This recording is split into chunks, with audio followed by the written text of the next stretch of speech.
Hello and welcome to Crypto Exposed. Exclusive interview with Charles Adkins, the new Hedera president. Okay guys, let's get into this. So you should know this because I covered this not that long ago, but Charles Adkins is the president of the Hedera Governing Council. This was announced a little while back. Charles Adkins has got a lot of experience. I'm really trying to pull from memory now, but I remember Nike being in there. There was another big company. I think he's worked for the White House as well, if I remember rightly, because he was an ex-government official from what I remember as well. So real extensive background here with many big corporations.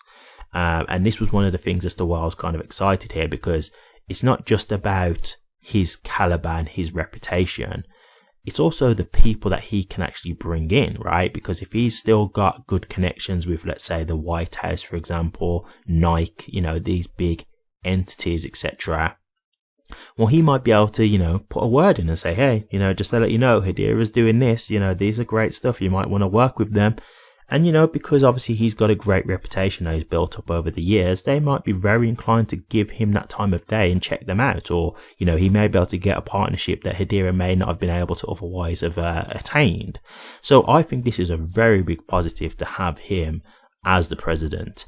And this is a good interview here. I'm not going to go through every question because there's quite a lot here, so it'll be quite a long video for us to go through the whole thing, but there's a few things that I really wanted to point out to you guys, because it shows you where Hedera's mind is at and what their aims are for the future as well, which is obviously good. It's good to get an idea of where their mind is and what they're trying to accomplish. And so I think that's obviously great, so we can get a basic update on Hedera in general.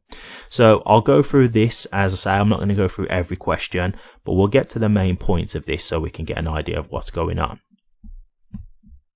Okay, question. How will Hitachi help Hedera's ecosystem? Answer.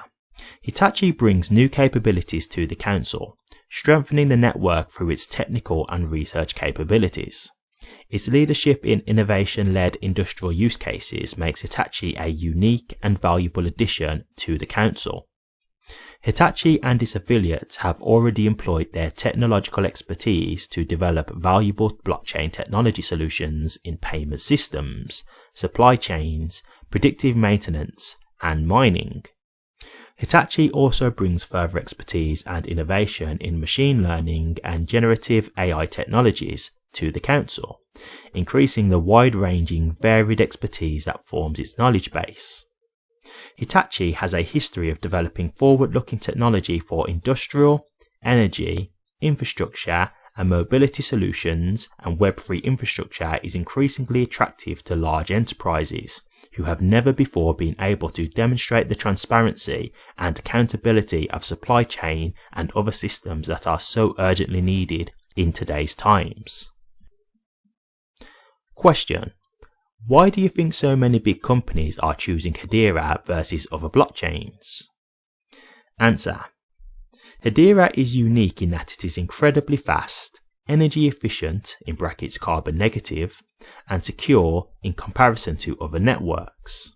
All of these advantages can be attributed to its underlying hashgraph consensus algorithm. Hedera stands as a beacon of innovation in digital technology. This platform is not just another blockchain, it's a new form of DLT. With its unique approach, Hedera is setting new standards for dApps and DLT use cases. By utilizing a unique consensus algorithm, Hedera provides a more secure, faster, and more efficient platform than traditional blockchains. With its high-speed transactions, unparalleled security, predictability of transaction fees, and fair consensus mechanism, Hedera is a game changer in DLT and has allowed for significant scalability and growth for entities all over the world, acting as a catalyst for decentralized ledger technology. Enterprises like Atma.io, Toko, and ServiceNow are just some of the success stories drawn to Hedera. Question. The blockchain industry is becoming highly competitive. What sets you apart from, say, Ethereum, Solana, and Avalanche? Hedera stands out in the landscape through its unique combination of speed, security, and sustainability. Hedera enables high throughput and low predictable transaction fees. Hedera's governing council ensures decentralization, while its robust security measures make it resistant to common attacks. Furthermore, Hedera's commitment to sustainability distinguishes it as it utilizes an energy-efficient proof-of-stake mechanism. Research by University College London (UCL) found Hedera to be the network with the lowest overall energy consumption, using more than 5 million times less energy than other networks. The research also found Hedera to be the most innovative, sustainable public ledger for the decentralized economy, capable of operating on less energy than that used by a regular house. Lastly, with a focus on achieving mainstream adoption, Hedera's innovative features and strategic partnerships set it apart, offering a reliable and scalable solution for enterprises seeking a cutting-edge decentralized ledger technology platform. Question: Hedera launched Stablecoin Studio in September. How is it going so far? Answer: Made available by Hedera, the HBAR Foundation, Swirls Labs, and IO Builders, Stablecoin Studio is an open source SDK that makes it easy for Web3 stablecoin platforms, institutional issuers, enterprises, and payment providers to build stablecoin applications on the Hedera network. Since its launch, the toolkit has been incorporated by many entities, including a publicly shared pilot program led by Shinhan Bank, engaging multiple other banks in APAC, and is enabling organizations to easily build stablecoin applications. Question: What is your outlook for 2024 in terms of Hedera and the blockchain industry in general? Answer: With a growing ecosystem and strategic partnerships, Hedera is poised for increased adoption. The industry at large is likely to witness heightened integration of blockchain solutions across sectors, with a focus on scalability and sustainability. As decentralized technology matures, Hedera's commitment to innovation, security, and efficiency positions it favorably. Overall, 2024 holds promise for both Hedera and the broader landscape, expanding mainstream acceptance and the evolution of decentralized technologies. Question: You have approved a $408 million ecosystem fund. What is your goal with this? Which sectors do you want to fund? Answer: The Hedera Council approved a substantial allocation of 4.86 billion HBAR, currently valued at approximately $408 million, for its ecosystem fund. This strategic move is aimed at bolstering the network's development and enhancing its decentralized governance structure. This fund will be used to develop Hedera's ecosystem and help startups and enterprise builders operating on Hedera. It will be allocated by the Hedera board among existing initiatives including the HBAR Foundation, the Hashgraph Association, and the DLT Science Foundation. Coming off of 2023, where the network conducted over 33 billion real-world transactions, this fund allocation signifies the Hedera Council's dedication to its vision for a future of decentralized digital transactions. Question: We have seen activity in some popular blockchains wane. How do you aim to help Hedera avoid this fate? Answer: I hope to bring my experience and expertise in financial services, government administration, go-to-market strategy, and Web3 technology to the role. I've been involved in these spaces for quite a long time and have plenty of learnings to apply to support Hedera's continued growth. I do think the network is attractive to many applications and developers, particularly because of its speed, energy efficiency, and security.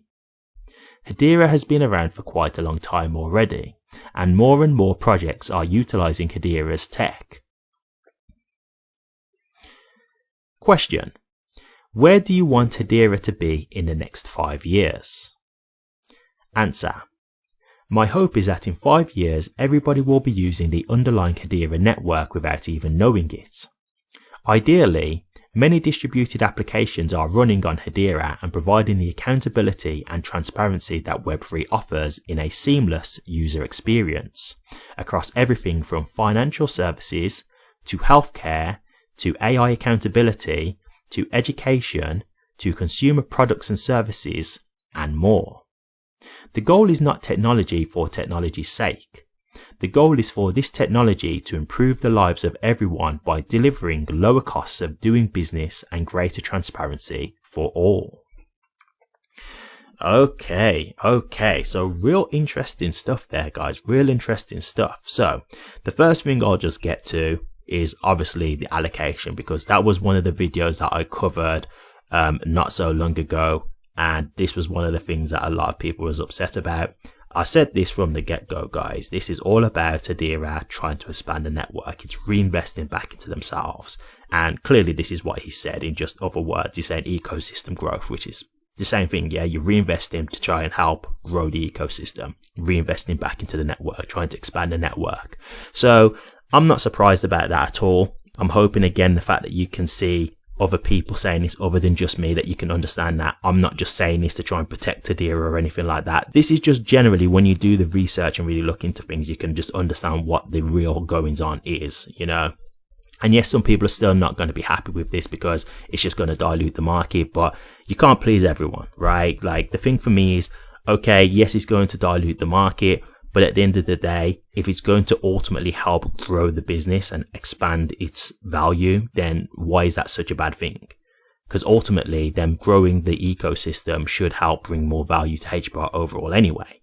And this is the thing, guys, like with the allocation, we already know that all the HBAR is not currently in circulation.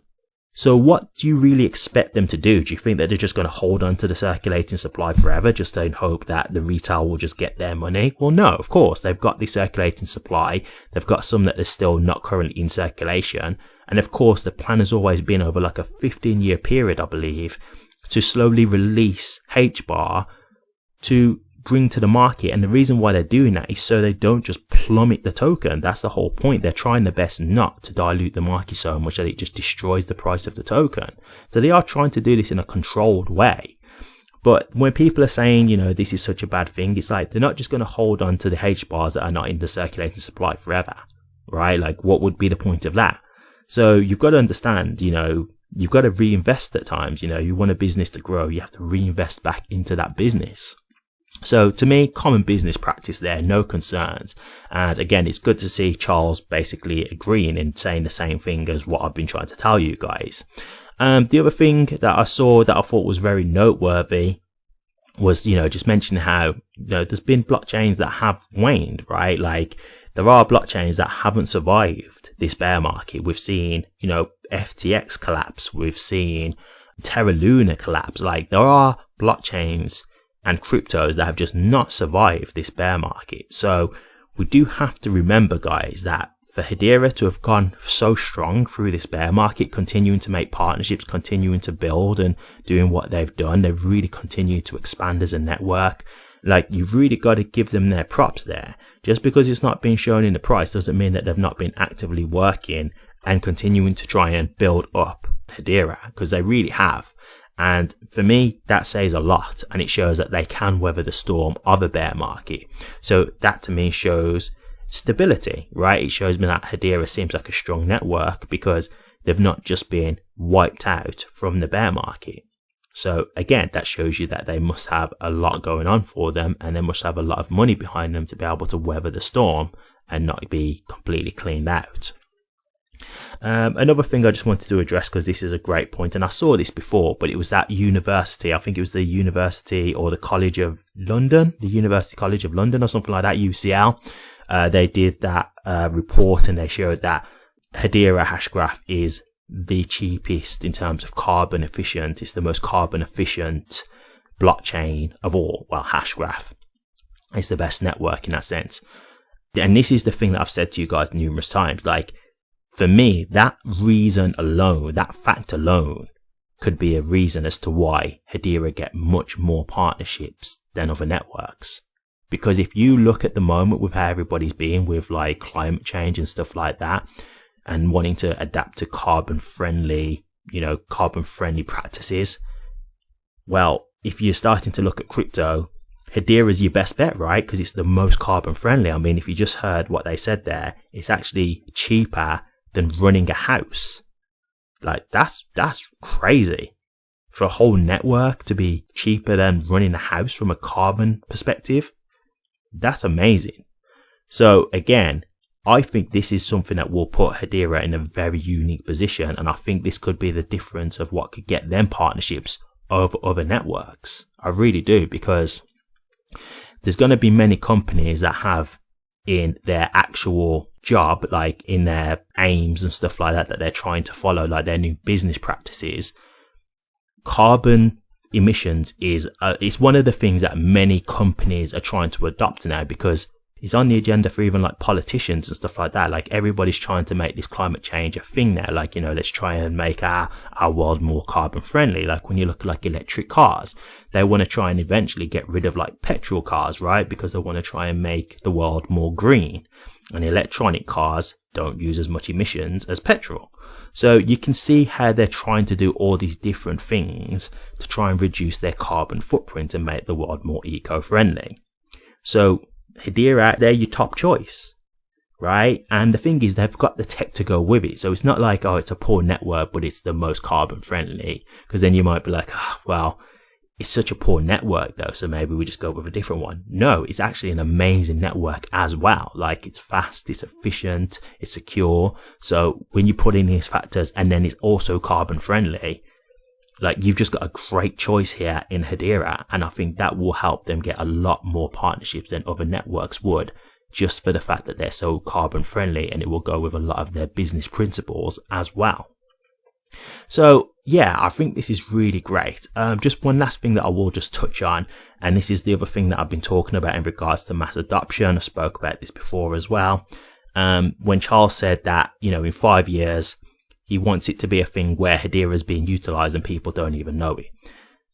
That's what mass adoption is, guys. Like, true mass adoption is when something can be being utilized and people don't even realize it, right? Like, mass adoption doesn't have to be that everybody knows it.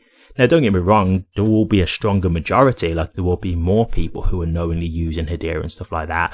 But true mass adoption is when it can be used and people don't even know it's being used. Because then it's not even about having a choice in it. It's just being used and they don't even know, right? So this is the kind of thing that can be great. And when I think of that, I think of, like, for example, like Drop, what they're doing on Hedera. And they're looking to do like micro payments. So if you think about like debit card payments and stuff like that, like small debit card payments or streaming service payments, that kind of thing, like tipping a YouTuber or a streamer, whatever, that kind of thing for like small payments. It's that kind of thing where like they don't even know that's being utilized via Hedera. That's going through Drop, but Drop are on Hedera. They're just putting the payment through, right? They might even just think, okay, I'm just using Drop, but they don't know that Drop is ultimately powered by Hedera. It's that kind of thing, guys. As far as they're concerned, they're just making the payments. They don't know what's going on behind the scenes, how it gets there, how it all goes through, but it ultimately is being utilized by Hedera. And that's what mass adoption is. That's when you've got people who know and are willingly using it, and people who don't know because it's just happening behind the scenes, and they just might not be privy to that information, or they may not have just taken the time to like understand it. But it doesn't matter. That's the point. It doesn't matter because it's still being used regardless. And that's what mass adoption is. It's when things can be used and people don't have to understand it. They don't have to learn how to use it. They just use it and it happens behind the scenes. That's what true mass adoption is. So I completely agree with that. If they can get to that point, that will definitely be like mass adoption. So do I think Hedera are capable of that? Yeah, absolutely. Yeah, I think that's possible. They've definitely got applications and developers where they're utilizing Hedera in a way that, you know, the actual user may not always know. I think that, so, you know, if they can get these applications even bigger, I think that's completely possible. But overall, I think this was a great interview with Charles. Definitely gave us a good insight in regards to Hedera and the things that they're trying to accomplish, and, giving you a bit of their thought process behind some of the things that they're doing as well. So hopefully you found that useful. I think I did. And it's great to see just a good update in regards to what Charles is thinking as he's new, and also what Hedera are thinking overall. But what do you guys think? Charles Adkins' interview in regards to Hedera. Did you like this interview? Is there anything in this interview overall that you're excited for? Do you think anything that you've heard will be good for HBAR's price? Or did you not like this? Was there anything mentioned in this interview that actually gave you some concerns? Or do you just not think that anything that was mentioned will be good for HBAR's price overall long term? Let me know your thoughts, guys. I'd be interested to hear. Thank you very much for watching this. If you did like it, please remember to drop a comment, like, and subscribe. But until next time, take care.